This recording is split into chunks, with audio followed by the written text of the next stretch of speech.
Now, on Peacekeepers Live, an interview with Dr. Han Ren. Dr. Ren is a clinical and school psychologist in Austin, Texas. She also has professional experience in special education law and advocacy.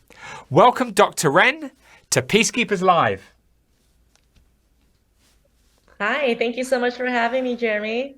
It's great to see you. Great to see you. Okay, so Dr. Han Ren, for those who don't know about you, could you tell us your journey and why peacekeeping and peace building on this International Day of UN Peacekeepers is so important in the field you work in?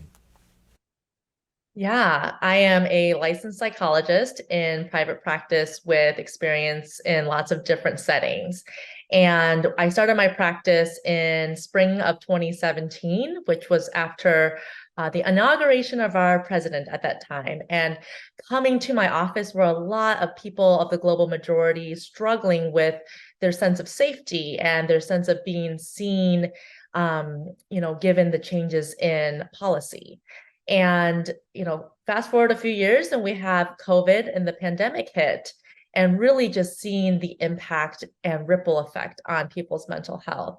I started creating just social media content in order to have a greater reach on the people who I wanted to support and help who may not have access to therapy and mental health services, and realizing that peace around the world really starts with peace within and the important role that mental health truly plays in peace for ourselves and each other. Wow. In terms of building peace in society and peace of mind for individuals, I'm regularly hearing about people talk about a mental health pandemic. I mean, we've just heard Christy Smith talk about it, a mental health pandemic. You're dealing with these issues, as you just mentioned, day in, day out. Does that ring true for you? I mean, what are you noticing? Absolutely. And it's fascinating because what we know about how trauma impacts the body and the mind and communities really rings true in how this has played out. For example, during the pandemic, when everyone was in lockdown and we were very much just trying to survive, this pandemic of physical health, but also disconnection, there was actually a decrease in suicide. There was a decrease in gun violence in the US. People were just trying to get through day to day, that they were not lashing out in quite the same ways. And then now that we're kind of back to normal in the ways that we have access to each other, a lot of corporations, organizations, and the global just conversation has kind of put the mental health impacts of this time locked away, just really like submersed it. So we haven't been able to talk about this. And the way that trauma works is once we're past initial survival time is when the symptoms really show up. And we're really seeing that now in the rise of suicide and gun violence and polarization and these deaths of despair where people are dying by overdose or just trying to find different ways to numb the pain as they are lacking the resources and the community to be able to hold this together. And this really has this ripple effect when it comes to how it shows up in my clients and in the conversations that I have with people every day. Peace of mind. We have to build peace of mind, don't we, for individuals? I mean, so given the crisis, and we need to build, peace of mind and support people find it. How are you tackling this? I mean, what's your vision of how we best address the situation? Yeah, I think it's so important to not only acknowledge what's happening individually, but what's happening collectively. And in order for there to be collective systemic change, it has to be top down. And we are not talking about this enough on a systemic level. There's not enough resources and allocation. I mean, let me reframe that. There's plenty of resources. there's not enough emphasis and reallocation of resources to support people who truly need it the most. The, divide in wealth, the divide in access is becoming more stark now than ever. And if you think about just how people got richer during the pandemic and how some people really lost everything that they had, we're not really taking care of each other societally, globally.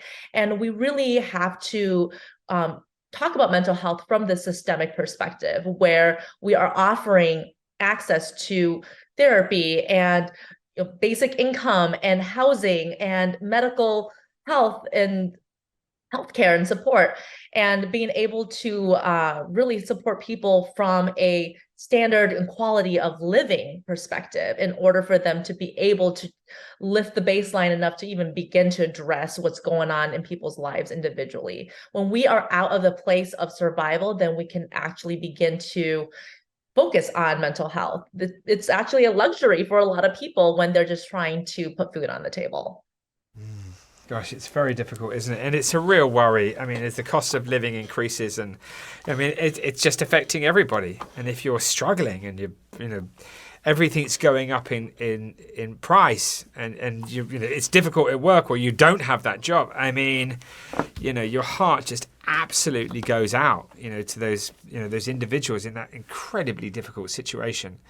So I hope they find out about you and the other resources and reach out for help, because it's difficult. It's just difficult times. I mean, on that note, what is out there that's working, that's inspired you in relation to giving peace of mind that others could then perhaps find out about, watch, read, visit?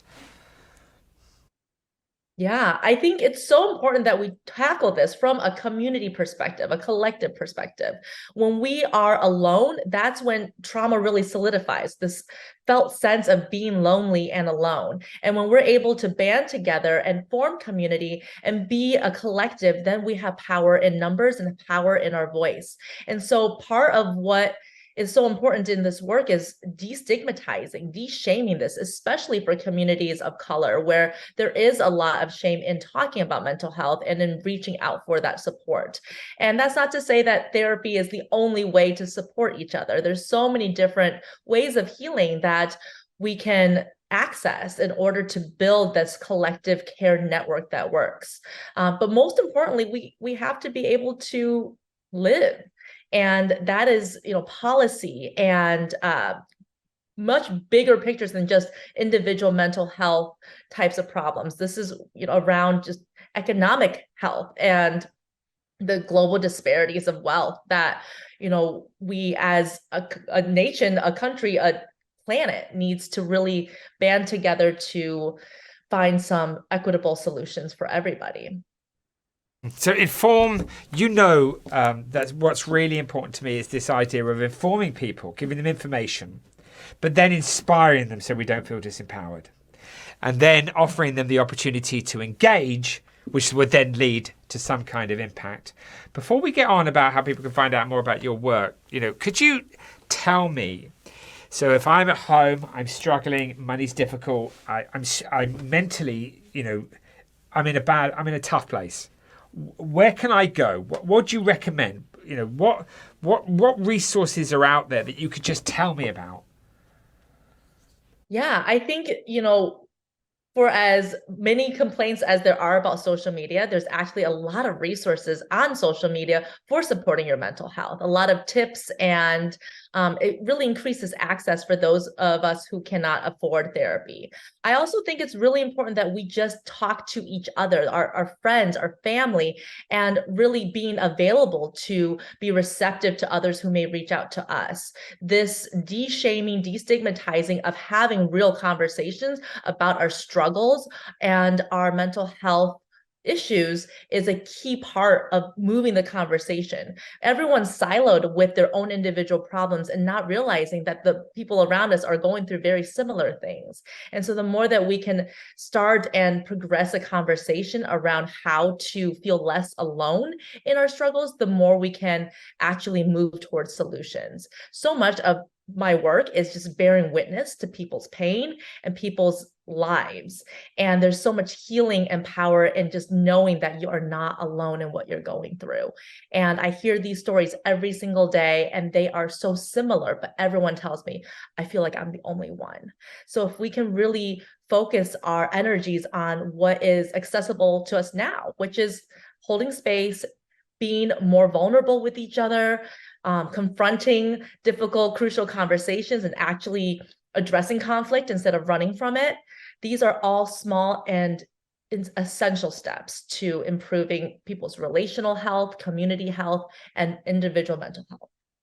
So you're every day, witnessing that, listening to people tell their stories, and just in somebody, telling you your story, irrespective of what you may or may not say back, that in itself is incredibly helpful for somebody just to be able to say what's going on. Therefore, we almost all have the ability in some ways to be a peace builder, to be a peacekeeper, to be a kind of therapeutic to support. So we could make a choice, couldn't we, to reach out to our friends, to see those who are struggling around us and say, look, are you okay? Can we talk? Can we sit down? Let's have a cup of tea or whatever it might be. I mean, would you recommend that, right? I mean, that we talk and reach out to those that we see? Yes, absolutely. A lot of times people feel overwhelmed, and that makes them disconnected and apathetic. And knowing that to be a good support person does not require clinical skills or years of education, it just requires some patience, some time, and a willingness to listen and to be present. That is so healing. And I think when we feel like we have to tackle the world's problems as a whole, then we become shut down to it, because there is a lot of things going on that we can't do individually. But if we see ourselves as stewards of peacekeeping and peace building by being present and supportive for each other and the ones that we most care about, and also be feeling more confident within ourselves to address conflicts and problems as we feel them, not suppressing those and pretending that these issues aren't existing. Being able to have crucial conversations and share how we're feeling with people so we can move through and work through conflict.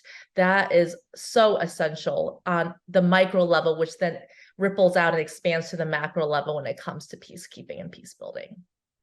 Really exciting, because it really puts the power in our own hands. We really can make a difference. And we've heard this, obviously, with all sorts of conversations today, how, we can be on the front line, we can be a peace builder, we can be a peacekeeper, we can really participate and make a major contribution. Might seem like a small thing, but it could really impact and save someone's life. I mean, certainly in the situations that you've been talking about today, if somebody's really struggling, we know what can happen when you're struggling.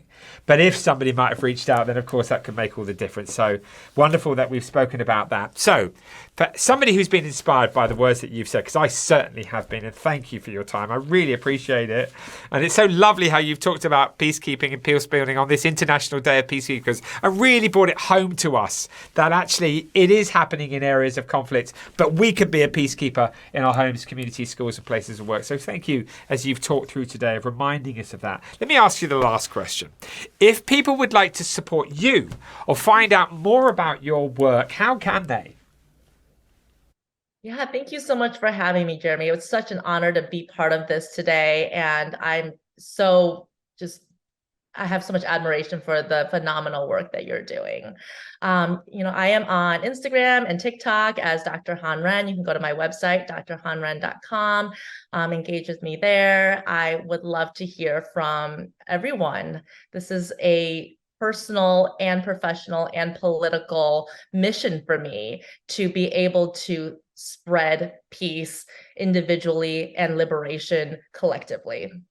Okay, well, people can go to peaceoneday.org and find out all of your information. Good luck on your incredibly important journey. Thank you, Dr. Ren, for joining us today. As I said, it's been an honor to hear all about your inspiring thoughts.